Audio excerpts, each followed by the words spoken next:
আরে দেখো বন্ধুরা, এই ছেলেটার হাতে আজকে কত বড় একটা ডিম দেখলাম। আরে দাদা, তোমার কাছে কত বড় একটা ডিম রয়েছে, এটা আমাকে দাও। আচ্ছা ঠিক আছে রাজু, দিতেছি, তুই কাঁদবি না। আরে দেখো দাদা, আজকে আমি এই ডিমটা দিয়ে কত সুন্দর করে একটা খাবার বানাবো। আরে রাজু, এই দেখ রুটিটা এই তাপার উপর এভাবে ঘুরিয়ে দিবি। আরে রাজু, এই দেখ, এটা ঘুরিয়ে দেওয়ার পর এটার উপর একটা ঢাকনা দিতে হবে। আচ্ছা ঠিক আছে দাদা, আমি ঢাকনাটা এটার উপর দিতেছি। আরে দেখ, ঢাকনার উপরটা ধরে এটাকে পুরো তাপা মেলে দিতে হবে। আরে দাদা দেখো, আমার কাছে কত বড় একটা ডিম। আমি এখন এই ডিমটা ভেঙে এই তাপার উপর দিয়ে দিব। আরে এই ডিমটা ভাঙতেছে না কেন? আরে এই তো উপর থেকে ফেলে দেওয়ার পর এটা ভেঙে গেল।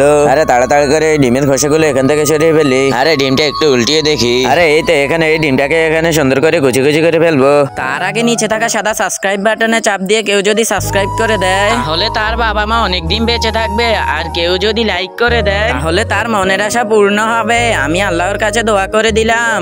আরে দাদা, তোমার কাছে যে জাল চাষটা আছে এটা আমাকে দাও। এই চাষটা না দিলে আমি আর বাড়িতেই আসবো না। আচ্ছা ঠিক আছে রাজু, এই নে। আরে দাদা, ওই চামচটাও দাও। আরে রাজু, এই নে, তুই জুসটা খেয়ে নে। আমি এই চাষগুলো ডিমের উপর দিয়ে দিই। আচ্ছা ঠিক আছে দাদা, আমি এখানে পাতা কচিগুলো এখানে দিয়ে দিব। এতে এই রুটিটা মাঝখান থেকে দুই ভাগ করে এই ডিমগুলো এটার ভিতরে দিয়ে দিব।